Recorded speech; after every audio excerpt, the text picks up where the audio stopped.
Hello, everyone, and a very warm welcome to our Brand Pie LinkedIn Live webinar, Innovate or Stagnate, Chief People Officers on a New Approach to Building Strong Culture. My name is Lucy Maber. I'm a Senior Consultant in Culture and Behavioural Science at Brand Pie, and I will be your moderator for today's session. Now, for those of you who are perhaps anticipating the dulcet tones of Chris Holmes, he's unfortunately been struck down by the bug that is currently going around London, so I'll do my very best to stand in his place today. Now, if you don't know Brand Pie, we are a strategic consultancy based out of London and New York, and we work with global B2B organizations, helping them to navigate pivotal business moments from new CEOs and strategic redirection through to IPO, M&A, and demergers. We help with defining the business story, positioning the brand in the market, and finally, engaging with employees and transforming organizational culture so that people can really perform in the business. And we're really thrilled to have you join us for what promises to be a fascinating conversation about the evolving role of culture in organizations. Our discussion will focus on how leading companies are starting to innovate to build stronger and more resilient cultures in an ever-changing business landscape. And I'm joined today by two amazing panelists. First up, we have Dianne DeSevo, Chief People Officer at Dow Jones. Hi, Dianne, welcome. And Rajiv Naithani, Chief People Officer at Infogain. And before we kick off with any questions, I would love to have you both introduce yourselves. So Dianne, if we start with you and then Rajiv. Great, thank you. And thanks for having me. It's great to be here. I'm Dianne DeSevo, as Lucy mentioned, and I'm the Chief People Officer at Dow Jones based in New York City. Thanks, Dianne. And Rajiv, how about you? Hey, thank you, Lucy, for having me here, part of the panel. Hello, everyone. I'm Rajiv Naithani, Chief People Officer at Infogain, based in Noida, India.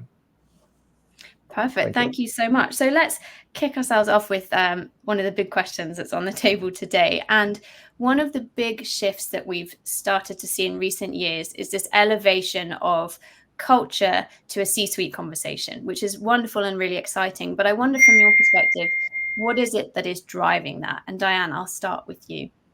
Great, thanks. So, I really think culture has become a business imperative, and it's something that everybody talks about, including the C-suite. When I was hired at Dow Jones about 3 years ago, there was a new CEO, my boss, Almar Latour, and he was very intentional about wanting to bring in a head of HR to really focus on the culture. People join companies for the culture. They also quit companies because of culture. So CEOs really understand that to recognize the importance of culture as it helps attract and retain the best employees. Culture also really impacts engagement, which then relates to success in a company. I interview a lot of people, C-suite and junior people all the time. And quite frankly, it doesn't matter what level, especially if it's a C-suite, it's one of their first questions. Tell me about the culture, talk about the culture. So it is important. The C-suite understands it. They have a huge role in trying to make it a good culture that people want to work at and join and stick with. But then I'll also say is employees are demanding it. It's what they want to know. They want to be able to walk the halls and see the C-suite and talk to them and see them as people and not be afraid. And when I started working, you had to get through like 2 assistants to get to anybody in the C-suite with a closed door. Now we're all sitting in open environments, and that's what people want. They want to be able to walk up to whether it's me or the CEO and ask a question. It's really the future, and it happened fast. And Rajiv, the same question for you. Any reflections on that or anything to add? So imagine building a house, right? No matter how beautiful or innovative the design be, if the foundation is weak, the house won't stand. Culture is that foundation for any organization. And it's actually becoming a strategic conversation at C-suite level because a strong positive culture is essential from a long-term success and resilience. And if I give you context from Infogain point of view, our journey has been like remodeling an old cherished home to make it fit for modern living. Because we transitioned from being a founder-driven company to one backed by private equity. We realized that changing our culture and mindsets were crucial as part of this transformation. Just an example, we moved our trust index of great place to work from a low 55 to an impressive 80 in just 4 years. This transformation, of course, it's not about numbers, but It's about rebuilding the trust, which Diane was also talking about, creating a workplace where everyone feels valued and empowered. That's why culture isn't just part of our study; it's actually a strategy for us, and we always talk about it in the boardroom as well as in ELT discussions. Back to you, Lucy.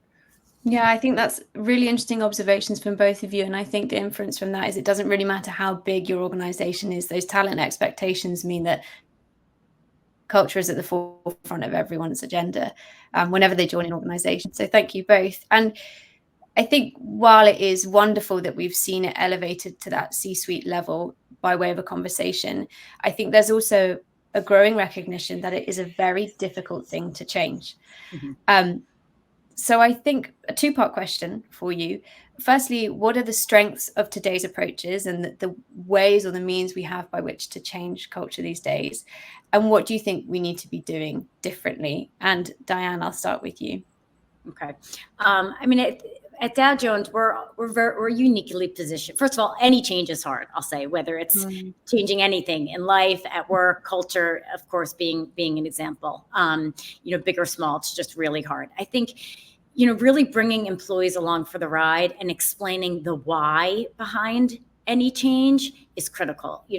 I was going to say Dow Jones, we're a well-established company. People know brands like the Wall Street Journal and Barron's, but it's, we've moved from a newspaper company to a media company, two very, very different things. And getting people to understand why and being really intentional and repetitive about why a business needs to change. And then the culture comes with that.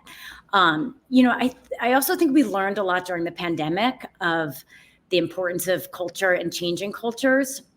So what's worked is taking the employees along for the ride, being able to pivot and change. We had to do that a lot, especially during the pandemic, if people were home and then wanting to bring people back and being flexible.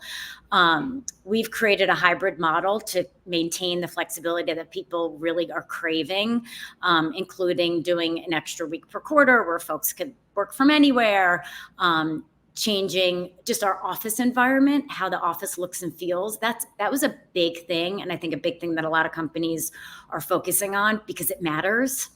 I rebranded our old school facilities, if you will, where it was facilities and real estate, as a function that sits under the HR department, and rebranded it to Workplace Evolution. So people could really understand the importance of the workspace and how it drives employee engagement and how it drives culture. So things like that have really worked. What hasn't worked is, quite frankly, when you're shoving culture down somebody's throat.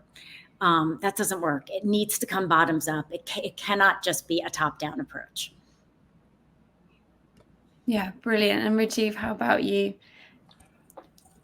So driving culture change is challenging always, right? It it it requires more than just the framework of policies, right? We can't say that, okay, today onwards this is our new operating model, this is how the new culture context is, this is how the policies are. It actually requires or demands a shift in mindset and behaviors across the organization. And also at the same time, your consistent communication around the change, leadership commitment to make it happen. Actually, that's most important. The culture change is always top down. The behaviors of the leaders are the most important aspects in driving the culture change. And data driven insights are crucial because that helps you remain on course and you can actually bring about the right intervention when you are in that journey.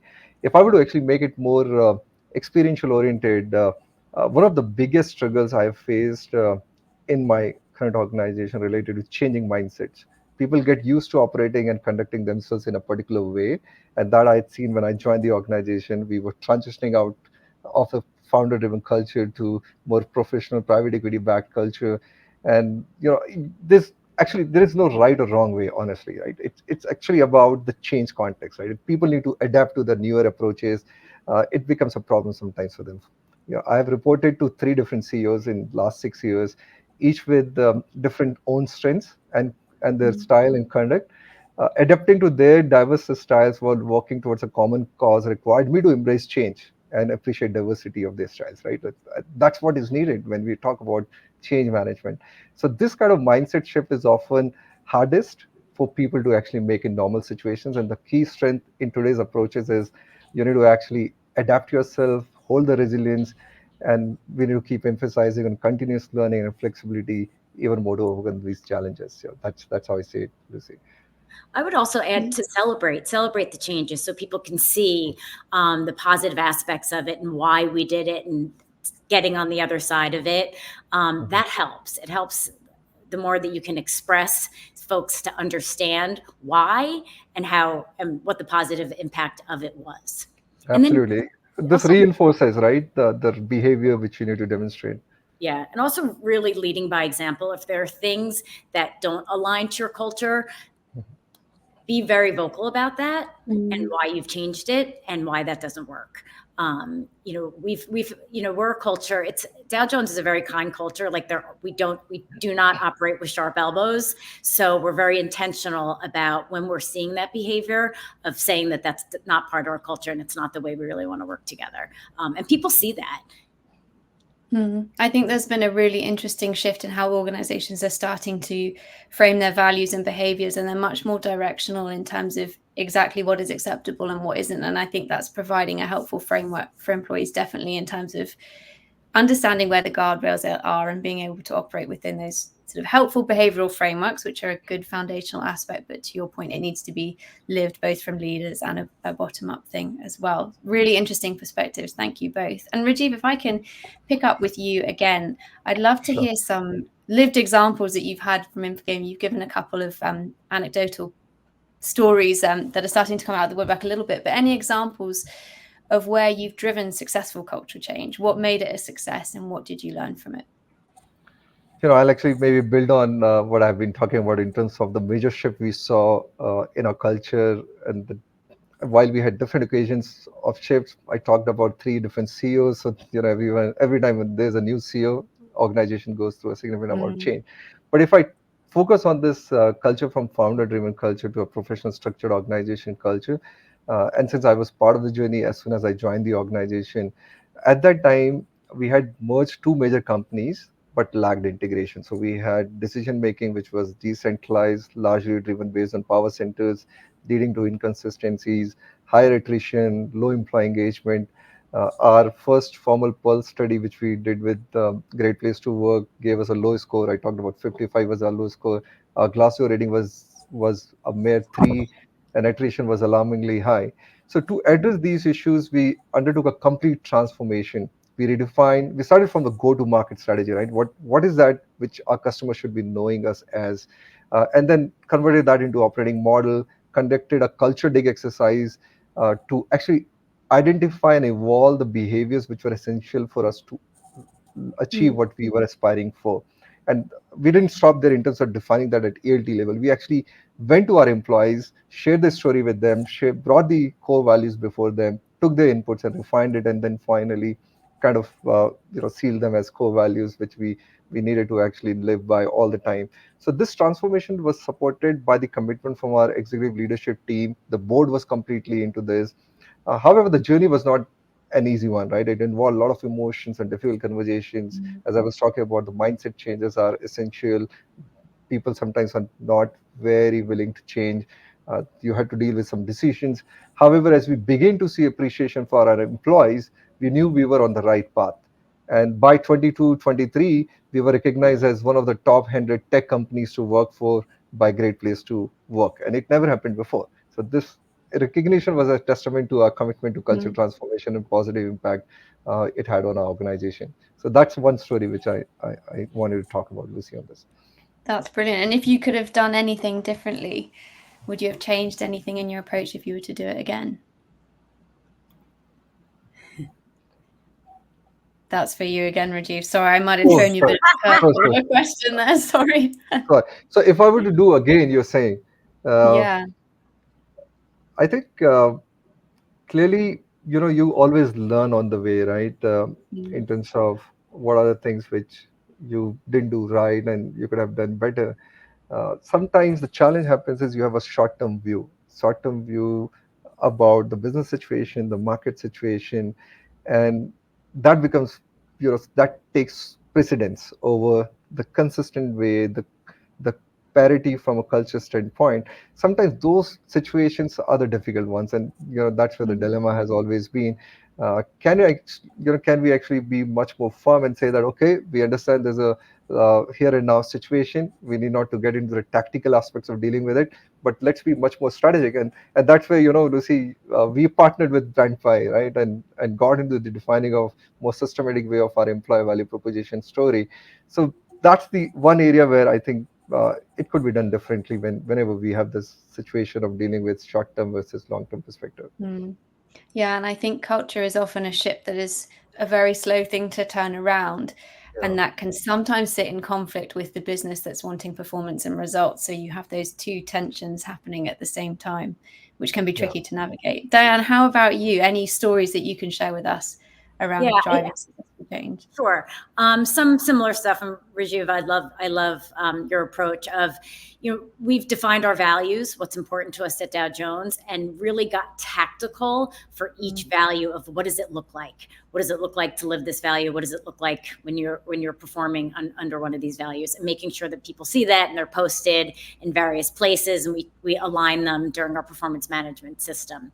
Another thing that we've done as a team is we've branded all of our employee programs. We've branded it Performance Plus, and everything that falls under something related to in performance, whether it's performance management or training or coaching or events or something like our values, it's all branded under this Performance Plus, driving a performance-driven culture. And it's something that we repeat constantly. And that kind of creates a culture on its own when you brand. I know people are always looking for tactical ways to do things, and that's really helped. And we have it branded all over the people team section of our floors, and any communications that myself or my team sends out, everything tends to be Performance Plus, as we're driving performance intentional throughout the organization. So that's one thing. We also embed all of our Performance Plus with empowerment. So empowering people to own their own careers. We've introduced secondments, teaching leaders to be coaches. It's something that I feel really strongly. If you can teach leaders really good coaching skills, that will change a culture. You want to work for somebody that's a good coach. Not just obvious. Yes, we all want good leaders and managers, but if you're getting coaching on a daily basis, that's development that's unvaluable. So, people can really take that with them. We have people section in all of our town halls. So we make sure every quarter we do a global all hands, a global town hall. There's always a people section where we're talking about our people and the importance of our people and any wins and highlights. So those are just a couple of examples of some successful or cultural change. Also, being I'll go back to being visible. I'm really visible. I attend the rest of the executives' town halls for anything that I want to communicate. I walk the halls. All of our executives walk the halls. We go to the different offices. We're pretty intentional about who's going to what office when, so we can stagger it so people in the different regions can see different members of the C-suite throughout the year. Those are all different things that we have done that I think have really helped. And then looking forward, is there anything kind of on your agenda or kind of big ticket items that you would love to do if you had a kind of blank sheet of paper in the future? Yeah, that's a good question. I think just more of all of it. I'll answer the question that was hard, which is what would I have done differently? It maybe move faster. You always want to move faster. You always want to do more. You can never give too much to your employees. You can never develop them enough or quick enough or give them enough opportunities. People come to work to find purpose and to learn and grow. So I would say on the horizon is doing more on the learning and development. And I don't mean just training, because training can be like a one and done.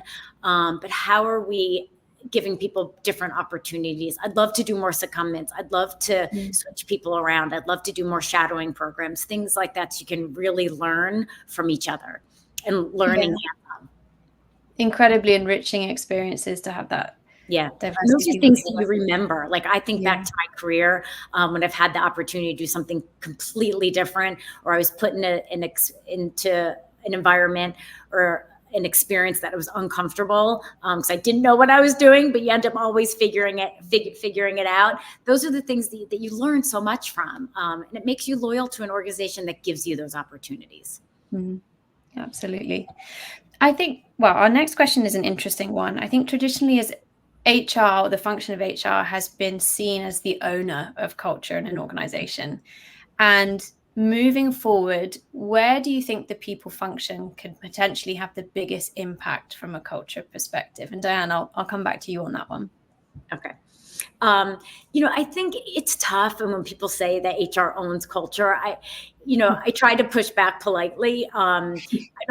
We can foster culture, but I think it's on everybody to foster culture. Yeah. It's not just an HR thing at all. It's not even just a C-suite. Like I said, from the onset, it really is bottoms up.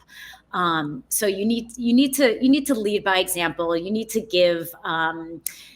You need to give direction and get people to understand what we want the culture to be and the values and the behaviors and all of that type of stuff. But I really do think it's something that you want bottoms up and you want everybody to be a part of. I call them culture carriers, where I pick different people in the organization and help them help us live these values, help us communicate with what we want to be here at Dow Jones. And that's a beautiful thing because they feel empowered and they love it. So we've got culture carriers all over the organization that helps with those types of things. I'll also say that there will be different cultures in different parts of the organization. We're 5,000 global employees, very many different businesses, and that's okay. You want that. The newsroom culture is going to be very different than the culture at a printing plant or in a sales environment or a finance environment. So that's okay. And I think that we can foster that and celebrate the successes and celebrate the diversity of our cultures. Also in different regions, you have the same thing.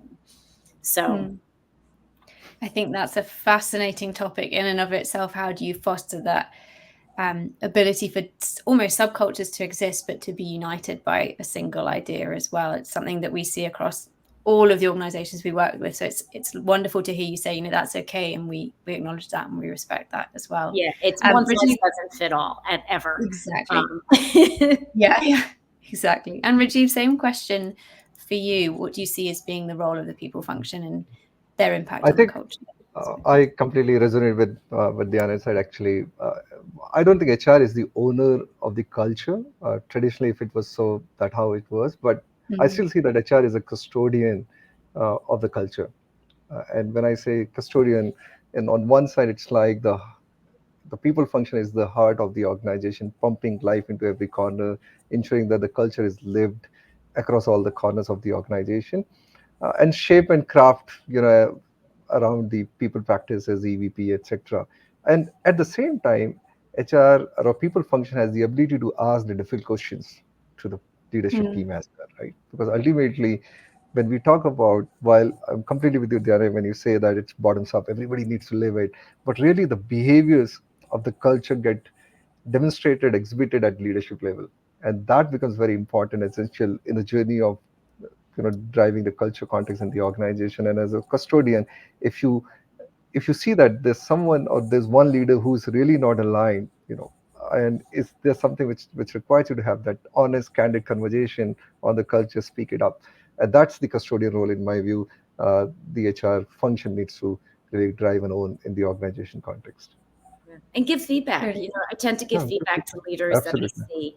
that I see, that aren't living the culture. I do think that that's our responsibility as HR and as peers to our leaders of just giving them the feedback and letting them know what doesn't resonate or what's not going to work well in a specific culture.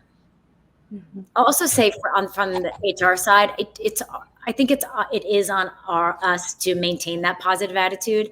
I always say we're HR, but we're also like sales. Anyone on my team, I want them to love Dow Jones. I want them to love the culture because that will show. I love being in the office. I love being around my people, and that's what energizes me. And I think the team needs to show that because people will respond well to that. Yeah, absolutely. Thank you both so much. I'm conscious we're nearly at time. So if there's anything else that you would like to contribute to the conversation, please do take to the floor. Dianne, anything else you want to add? Yeah, I would just say, I'll go back to what I was saying before. If you love what you do and if you love where you're working, culture change is easy because you're passionate about it. And I would say anyone that's listening that is thinking about that, really think about where you are and what the work that you're doing. You get more energized if you can really if you can feel good about the organization that you're working in. I love Dow Jones. I want it to be the best place for everybody to work, and I want to give that to our employees. So that's why I work really hard on this topic for sure. Brilliant advice. Thank you, Dan. Rajiv, how about you? So I'll say that building a strong culture is a journey, not a destination, because you're always evolving the organization, right? It's all about being strategic, innovative, and empathetic, right? That's very important. And by putting our people at the heart of our strategy, we create a dynamic and thriving organizations. That's my conclusion to this. Fantastic. Well, thank you both so very much for joining us today. Some great learnings about Dow Jones and Infogain and how to build that strong and resilient culture that can see you through incredible business change and a talent landscape that's evolving very quickly as well. That wraps up our session today. So thank you so much for joining. This will be the first of hopefully many ongoing discussions with senior leaders about the topic of culture. So please do follow our socials and subscribe to our newsletter. And if you have any thorny issues that you want us to try and discuss with other people, do drop them over to us and we'll see if we can tackle them as well. But thank you very much and goodbye. Thank you. Thanks. Namaste. Bye.